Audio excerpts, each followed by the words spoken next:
Why the Key 3s? Well, I wanted a pair of monitors really that had some sparkle, because I've been used to monitors that don't have any sparkle whatsoever. But I think the challenge was something that was flat. So I wanted something that was flat and colourful and sparkly and low. I mean, I'm basically listing every adjective of monitors that anybody would wish for.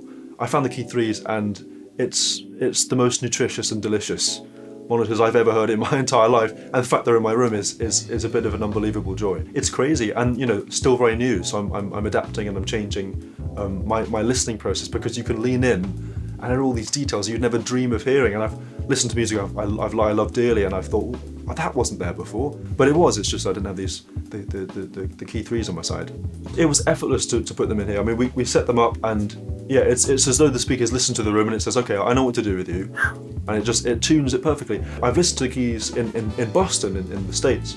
A friend of mine also has some Key 3s, and he uses a much larger space, because his Key 3s are sitting essentially in his living space, and yet again, it's like it knows how to fill the space. It's almost like it builds these walls and it says, okay, I need to go here, here, and here, and it's balanced throughout the room. I don't know how they do it. I just don't know how they do it, but it's wonderful to work with. Part of my process, which has always been just one of these quirks for me, is that I'll record in all sorts of different parts of the room. So there are microphones up on the door there, and there are microphones over here and over here. So I'm recording from all sorts of different points of the room, and I also like to walk around, also walk in circles as an idea is evolving. So I have the speakers live and I walk around, and different parts of the room obviously always feel different, but the speakers seem to cover it all, even the parts behind it. It's a strange thing, partly because I've never experienced it before, but for a speaker to essentially just kind of inhabit a space in such a healthy way and balanced way is wonderful. There's something about them which feels natural. In some ways it's no hiss whatsoever, absolutely no sign of anything going on. It's just these beautiful speakers,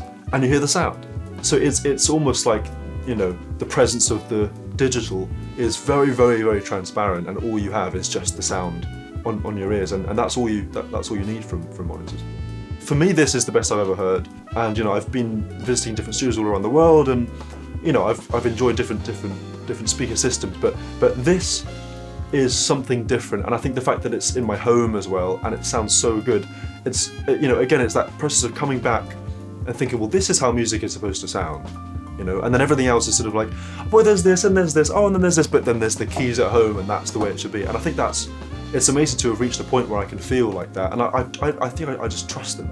I trust them immensely, and it's important for any producer or musician just to be able to trust their setup, but to have the keys on my side just feels like the right thing, I think. I had far more trouble before the keys with that, because I had speakers that were small and they were fine, but again, I'd go to a different speaker system and it would be like, well, there's way less bass there than I remember, or there's way more treble, and so here I think it feels balanced. I mean, having taken a couple of things out of this room, but more having taken things into this room that I've heard all sorts of the place, that this feels like the most neutral of all the things I've heard, in addition to the aforementioned sparkle and low end definition. It's wonderful.